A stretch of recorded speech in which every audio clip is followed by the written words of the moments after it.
다 같이 사도신경으로 우리의 신앙을 고백하겠습니다. 나는 전능하신 아버지 하나님 천지의 창조주를 믿습니다. 나는 그의 유일하신 아들 우리 주 예수 그리스도를 믿습니다. 그는 성령으로 잉태되어 동정녀 마리아에게서 나시고 본디오 빌라도에게 고난을 받아 십자가에 못 박혀 죽으시고 장사된 지 사흘 만에 죽은 자 가운데서 다시 살아나셨으며 하늘에 오르시어 전능하신 아버지 하나님 우편에 앉아 계시다가 거기로부터 살아있는 자와 죽은 자를 심판하러 오십니다. 나는 성령을 믿으며 거룩한 공교회와 성도의 교제와 죄를 용서받는 것과 몸의 부활과 영생을 믿습니다. 아멘. 찬송가 288장, 찬송가 288장입니다.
하나님의 복된 말씀 함께 보시겠습니다. 신약성경 요한복음 19장 1절로 16절까지 말씀입니다. 신약성경 180면에 있습니다. 요한복음 19장 1절로 16절까지 말씀을 한 절씩 교독하시겠습니다. 요한복음 19장 1절로 16절까지의 말씀. 이에 빌라도가 예수를 데려다가 채찍질 하더라.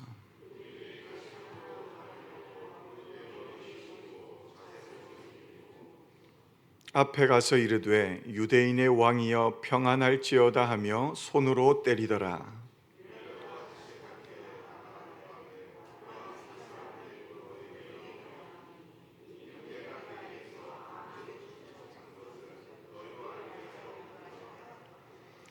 이에 예수께서 가시관을 쓰시고 자색 옷을 입고 나오시니 빌라도가 그들에게 말하되 보라 이 사람이로다 하매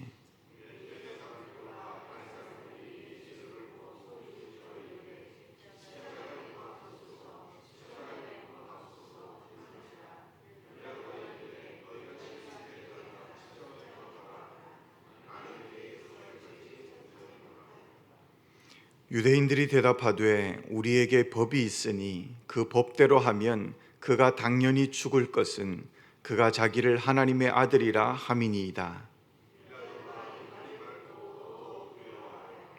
다시 관정에 들어가서 예수께 말하되 너는 어디로부터냐 하되 예수께서 대답하여 주지 아니하시는지라.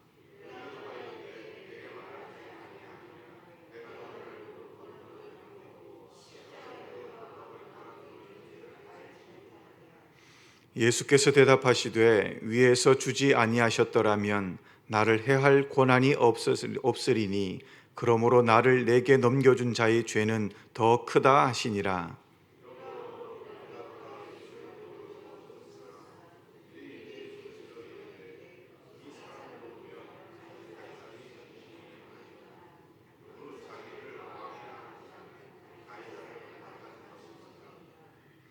빌라도가 이 말을 듣고 예수를 끌고 나가서 돌을 깐 뜰 히브리 말로 가바다에 있는 재판석에 앉아 있더라.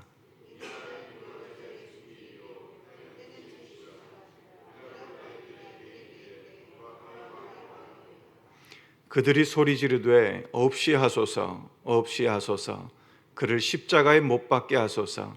빌라도가 이르되 내가 너희 왕을 십자가에 못 박으랴. 대제사장들이 대답하되 가이사 외에는 우리에게 왕이 없나이다 하니 이에 예수를 십자가에 못 박도록 그들에게 넘겨주니라. 아멘. 할렐루야. 피곤하시죠? 우리 또 보면 하나님께서 참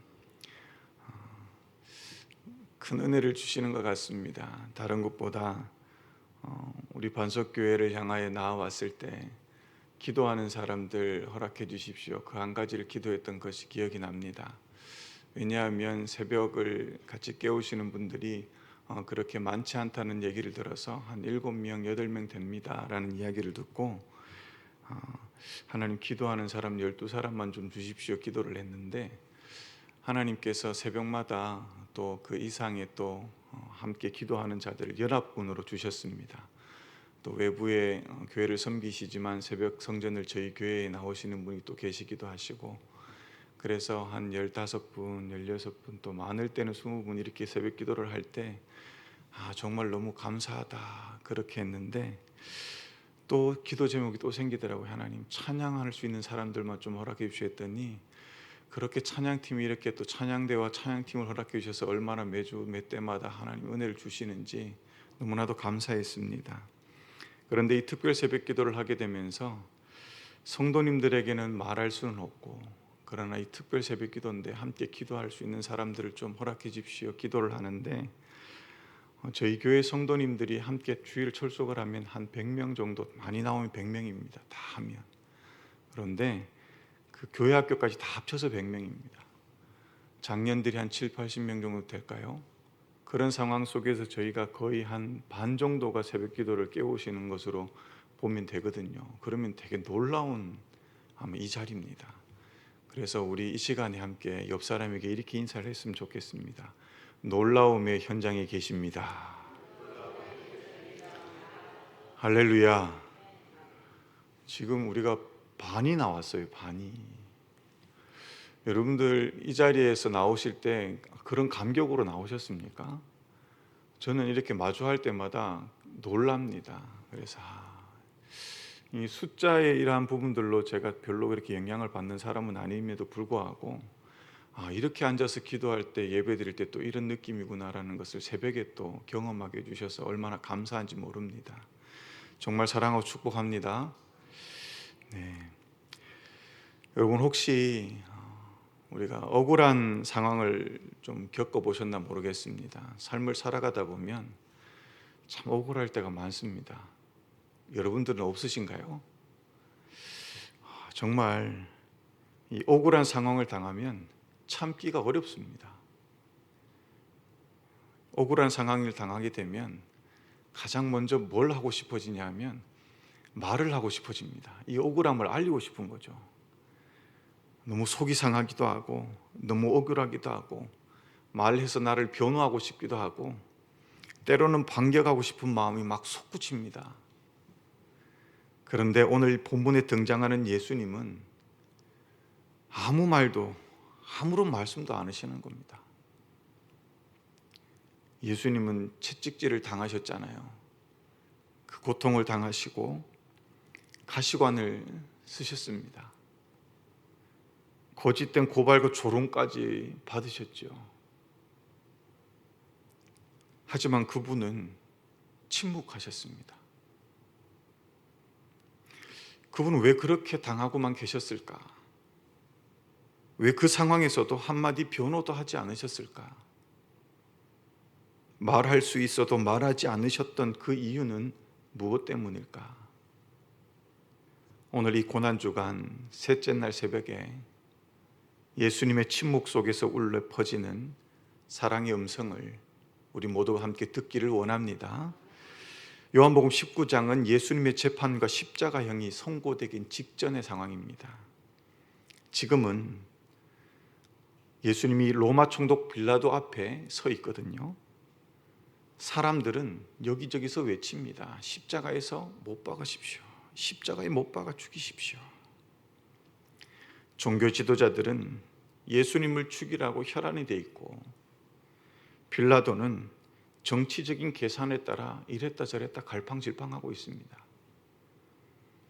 이 정치적이고 종교적인 소위 광기가 일어나는 이런 속에서 예수님은 조롱당하면서도 침묵하셨습니다. 하지만 그 침묵이 바로 하나님의 구원의 계획을 성취해가는 사랑의 행위였다는 사실을 우리는 깨닫게 되지요. 여러분, 우리가 첫 번째로 발견하게 되는 것은 채찍질과 가시관에 씌워진 그곳은 인간의 죄악이 쏟아지는 자리였다는 것입니다. 1절과 2절의 말씀 그리고 3절의 말씀을 우리 같이 읽어보겠습니다. 어떤 죄악이 쏟아지는 자리였는지 1절부터 3절까지 말씀을 같이 읽습니다. 시작.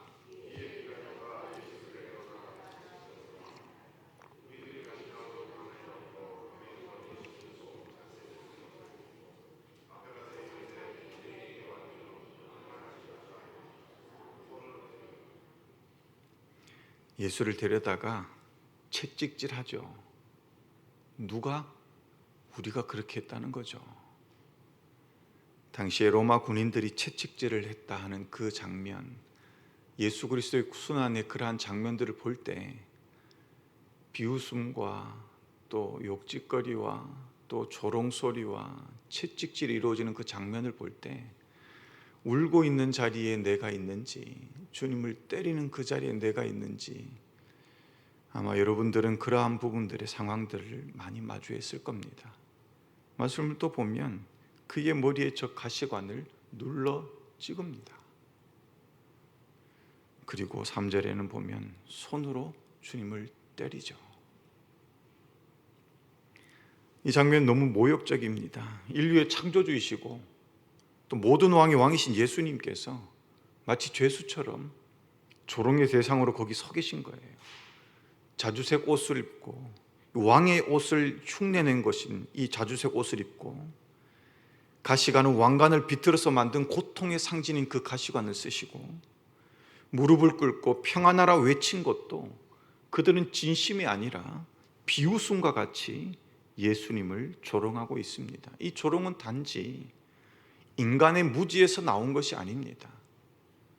이는 모든 인류의 죄를 보여주고 있는 것이기도 하죠. 이러한 죄를 예수님이 친히 짊어지고 계신 상징을 또한 드러내는 장면이기도 합니다. 그러하기에 예수님은 침묵하셨습니다. 우리는 말로 누군가를 조롱하거나 우리 안에 있는 교만으로 예수님의 자리를 가볍게 여기고 있지는 않습니까? 나의 말에, 나의 눈에, 나의 모습에 예수님이 조롱거리가 되고 있다 생각을 해보십시오. 주님의 그 사랑으로 이루어진 나의 삶이라면 주님을 생각하며 나를 조롱하는 이들에게 세상 앞에 침묵하고 주님 앞에 나와야 하지 않겠습니까? 나의 말과 행동이 앞서기 전에 주님을 생각하며 우리는 침묵해야 할 것입니다. 주를 찾으시는 저와 여러분들 될 수 있기를 원합니다. 주님께서 보여주시는 것은 무엇일까? 그 침묵은 나에게 있어서 어느 때에 이루어져야 되는 것일까? 침묵을 하시는 예수님을 통해 우리가 두 번째로 발견하게 되는 것은 무엇이냐 하면 억울함보다 중요한 것이 있다는 거죠. 10절 말씀입니다. 10절 말씀을 같이 읽어보겠습니다. 시작.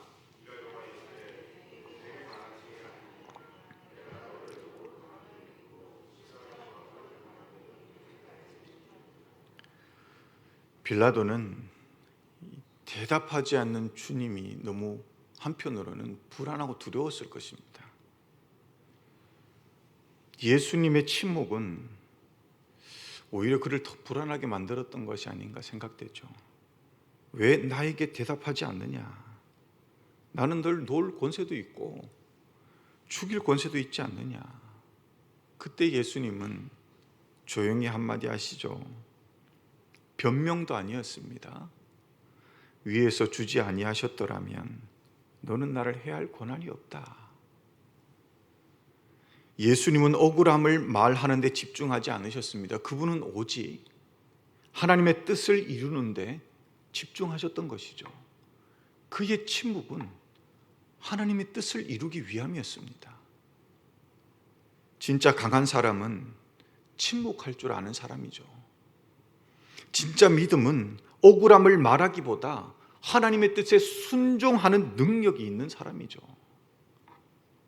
여러분, 억울함을 참지 못해서 하나님보다 내 감정을 앞세울 때가 있지 않습니까? 주님의 침묵을 닮은 그 믿음의 순종을 이루며 우리는 살아가고 있습니까?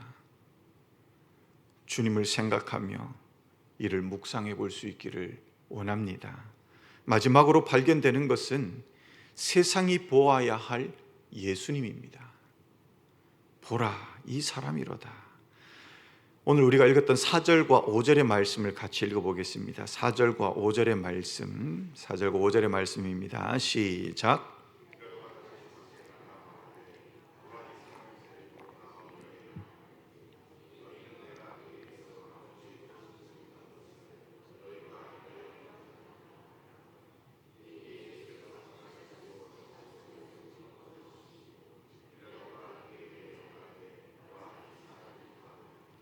아멘. 빌라도는 예수님을 끌고 나와 사람들 앞에 이렇게 말하죠. 보라, 이 사람이로다. 이 외침은 빌라도가 어떻게 보면 정치적인 제스처처럼 그러한 행동을 하고 그러한 말을 했지만 하나님은 그 입술을 통해서 마치 복음을 선포되게 하는 것처럼 보여주고 계십니다. 보라, 이 사람이 너희를 위해 고통받고 있다. 이 사람이 너희를 위해 채찍질 당하고 있다. 이 사람이 너희 죄를 대신 짊어지고 있다. 저자 요한에게 이렇게 들려졌을 것입니다. 보라, 세상 죄를 지고 가는 하나님의 어린 양이로다. 오늘도 하나님은 말씀하시죠. 보라, 이 사람이로다. 세상이 보아야 할 누구? 예수 그리스도라는 거죠. 그래서 우리가 삶을 살아갈 때 이 고난 주간에 더 생각하고 더 바라보아야 할 그분이 바로 예수 그리스도인 것입니다. 우리는 이 사람 예수 그리스도를 바라보며 살아가고 계십니까? 나를 위해 고통받으신, 나를 위해 채찍질 당하신, 나를 위해 그 죄를 대신 지신 예수 그리스도를 우리가 주목하고 있습니까? 아니면 고개를 외면한 채 돌리고 내 삶의 다른 것들을 바라보며 살아가고 계십니까? 한 가지 이야기만 하고 말씀을 맺겠습니다. 어느 선교사님이 오지에서 사역하던 중에 억울하게 마을 사람들에게 오해를 받고 질타를 당하고 공격을 받았을 때가 있었다고 합니다. 그런데 그분은 그 자리에서 변명하지 않았다고 그러죠. 맞는 그 순간에도 변명하지 않았다고 하죠. 하지만 시간이 지나면서 그의 침묵 속에 담긴 온유함과 사랑이 그들에게 전해졌고 그 마을의 추장이 예수님을 영접하게 되었다고 말합니다. 그 추장은 나중에 이렇게 말했다고 합니다.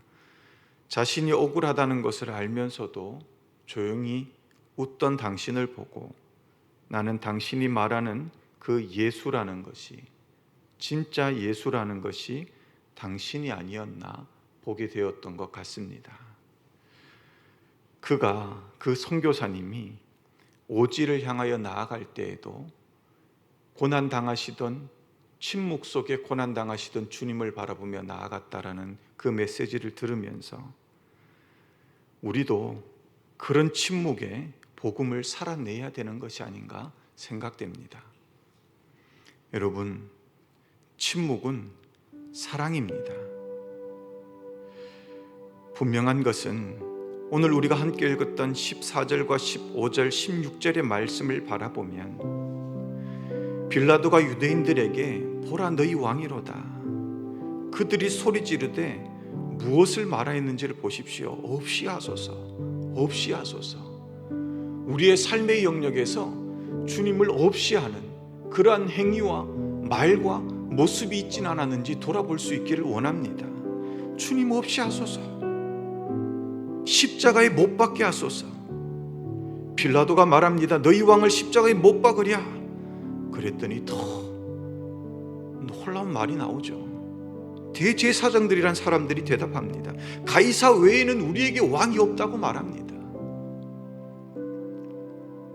이에 예수를 십자가에 못 박도록 그들에게 넘겨주게 되죠. 누가 넘겨줬습니까? 우리가 넘겨준 것이에요. 내가 그 주님을 부정하고 내가 그 주님을 인정하지 아니하고 내가 그 주님을 못 박았고 내가 그 주님을 채찍질했고 내가 그 주님을 조롱했다라는 거예요. 예수님의 침묵은 무기력함이 아니라 하나님께 자신을 내어드린 온전한 순종이었습니다. 십자가의 길은 말로만 걷는 것이 아니라 기도와 침묵과 순종으로 걷는 길이죠. 삶 속에서 결단하기 위해 기억하십시오. 억울함을 말하기 전에 하나님의 뜻을 먼저 구할 수 있기를 원합니다. 그리고 침묵 속에서도 믿음을 지킬 수 있는 용기를 달라고 기도할 수 있기 원합니다. 예수님의 고난을 조롱으로 바꾸는 세상 속에서 나는 그분을 어떻게 따르고 있는지 묵상할 수 있기를 원합니다. 기도 제목을 드리며 함께 기도할 수 있기 원합니다. 세상의 조롱 앞에서 침묵으로 사랑을 보이신 예수님을 깊이 묵상하는 내가 되게 해주십시오. 억울함을 참지 못하는 우리의 마음에 주님의 온유함과 순종을 허락해 주십시오. 주님의 침묵이 이루신 구원의 능력을 내 삶으로 살아내게 하여 주십시오. 마지막으로 특별히 주어진 오늘 이 시간, 성령님께서 우리를 통해 강구하시는 것들을 제한 없이 아뢰 수 있기를 원합니다. 우리의 침묵은 이 세상을 향하여 나아가는 그 상황 속에서 이루어야 될 것이지, 주님의 믿음의 성전에서 이루는 그러한 상황 속에 억울함이 그러한 상황 속에서도 이루어질 침묵이지, 주님 앞에 침묵하라는 것이 아니다 생각됩니다. 주님 앞에 아뢰어야 되죠. 간구해야 되죠. 우리 이 시간 이 기도의 제목들을 생각하시면서 주여 한번 부르짖고 기도하며 나아가시겠습니다. 주여, 아버지 하나님, 내 억울했던 상황이 이 시간 생각납니까? 아버지 하나님, 그 어려움의 상황이 생각납니까? 답답했던 상황들이 생각납니까? 그런 아버지 하나님, 이 시간 우리 주 예수 그리스도가 생각나게 하여 주시고 우리 주 예수 그리스도를 주목하게 하여 주시옵소서. 아버지 하나님, 사순절의 절개를 지키는 중에도 오로지 내가 집중하였던 것은, 오로지 내가 바라보았던 것은, 오로지 내가 속상했던 것은, 오로지 내가 아파했던 것은, 오로지 내가 힘들어했던 것은 무엇입니까? 아버지 하나님, 우리 주님께서 그 조롱 속에도, 그 핍박 속에도, 그 고통 속에도 아버지 하나님 침묵하셨던 것은 나를 사랑하기 위함이었으며 나를 구원하기 위함이었으며 하나님의 뜻을 이루기 위함이었음을 생각합니다. 아버지 하나님, 주님 어찌 견디셨습니까? 어찌 견디셨습니까? 어찌 참으셨습니까? 어찌 그 길을 가셨습니까? 주님, 아버지 하나님, 내게 있어서 아버지 하나님 너무나도 중요하게 생각되었던 것들이 아버지 하나님 이 땅 가운데 주님께서 허락하여 주신 하나님의 뜻을 이루는 데는 아무런 소용이 없었음을 아버지 하나님 다시 한번 생각해 봅니다. 주님, 내가 바라보아야 될 예수 그리스도를 놓치며 살아갔습니다. 내가 의지해야 할 예수 그리스도를 의지하지 못하였습니다. 내가 아버지 하나님 온전히 내게 허락하여 주셨던 내게 참된 왕이시여 내 모든 것 대신 주님을 버려버리라 하였습니다. 부정하였습니다. 인정하지 못하였습니다. 아버지 하나님, 나를 불쌍히 여겨주시옵소서. 십자가에 못 박으소서 소리치던 자가 내가 아니었습니까? 주님, 조롱하던 그들이 내가 아니었습니까? 오 주님, 나의 모습을 돌아봅니다. 주님의 말씀 앞에 묵상하며 살아가기 원합니다. 오늘 이 하루도 더욱더 주님을 향하여 나아갈 수 있는 발걸음이 되기 원합니다. 오 아버지 하나님, 세상의 조롱 앞에 침묵으로 그 사랑을 보이신 예수님을 깊이 묵상하게 하여 주시옵소서. 오 아버지 하나님, 억울함을 참지 못하는 우리의 마음에 주님의 온유함과 주님 앞에 순종할 수 있는 영을 허락하여 주시옵소서. 주님의 그 침묵 이루신 구원의 능력을 나의 삶 가운데 이루어갈 수 있도록 인도하여 주시옵소서. 이 시간에도 주님 앞에 내어놓고 강구해야 될 그 기도의 제목들을 가지고 나온 귀한 믿음의 성도들에게 주의 아버지 하나님 응답의 역사를 도와여 주시고 이들의 하루를 살아갈 수 있는 힘을 주시고 능력을 주시옵소서.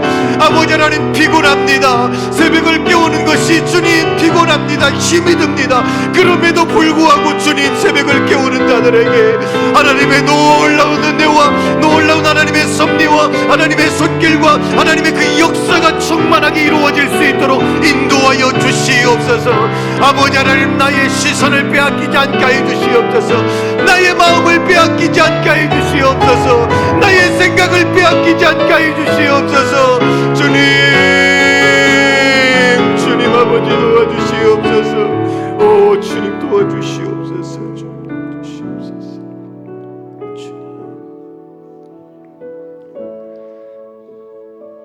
하나님, 우리의 입은 너무 쉽게 말하지만 주님의 입은 고통 앞에서도 닫혀 있었습니다. 그 침묵 속에서 우리는 주님의 사랑을 봅니다. 우리 죄를 대신 지시고 끝까지 하나님의 뜻에 순종하신 그 길을 묵상합니다. 억울함보다 뜻을 구하게 하시고 분노보다 순종을 선택하게 하여 주시옵소서. 하나님, 이 새벽을 깨우며 주님 앞에 나온 귀한 성도들의 발걸음, 이들의 마음을 기뻐 받아주시고 하나님의 그 뜻을 이루는 데에 우리 귀한 성도님들 한 사람 한 사람을 사용하여 주시옵소서. 아버지 하나님, 내게 주신 생명, 내게 주신 삶, 주님이 주신 것임을 다시금 깨닫게 하여 주시고 우리의 삶을 이루어갈 때에도 주님께 묻고 주님과 의논하며 주님과 함께 살아갈 수 있도록 인도하여 주시옵소서. 우리의 마음에 주님, 답답함이 있습니까? 상처가 있습니까? 아픔이 있습니까? 괴로움이 있습니까? 주님 위로하여 주시고 주님 이 시간 안아 주시옵소서. 하나님 감사합니다. 우리도 주님의 침묵을 기억하며 오늘 하루도 조용히 기도하고 세상을 향해 복음을 살아낼 수 있도록 인도하여 주시옵소서. 이제는 우리 주 예수 그리스도의 은혜와 하나님 아버지의 무한하신 사랑과 성령 하나님의 위로하심과 교통하심이 조롱 속에서도 침묵하신 주님의 사랑을 기억하며 오늘도 고난의 길을 기도로 순종으로 걷기로 결단하는 모든 성도들과 그들의 가정, 그들의 삶의 터전 위에 이 나라와 민족, 열방 가운데 이제로부터 영원토록 함께 하시기를 간절히 축원하옵나이다. 아멘.